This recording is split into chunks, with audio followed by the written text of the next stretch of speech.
All right, let's go ahead and begin number 2. The ratio table shows the number of gallons of water reserved for people during an emergency. How many gallons of water do 12 people need? Let's quick look at these numbers going across.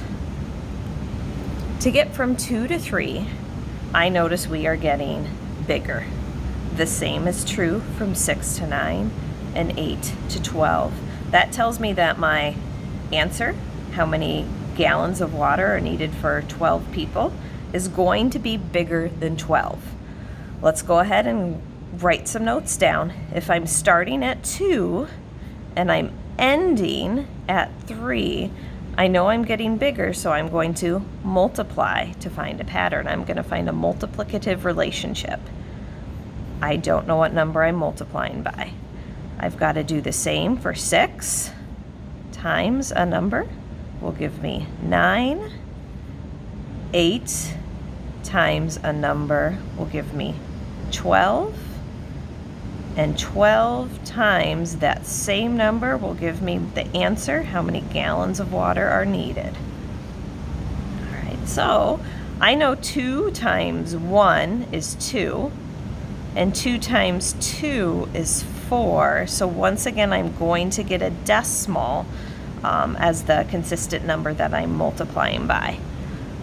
What operation are we going to use with 3 and 2 to figure out what this number would be? The opposite of multiply is divide, so I'm going to divide these two numbers to figure out what would go in this blank.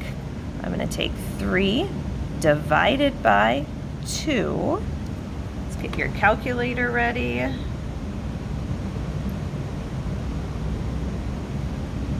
Make sure you can see my calculator. 3 divided by 2 equals, I got 1.5. I'm going to put that in that blank. Then I'm going to check it to make sure it works. 2 times 1.5 equals 3.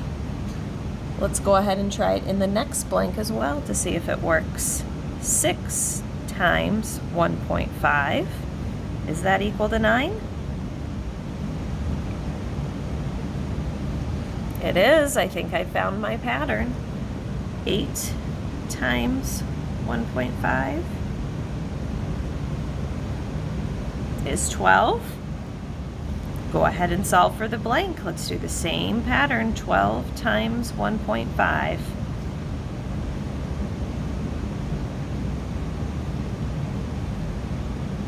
18. So for every 12 people, there are going to be 18 gallons of water.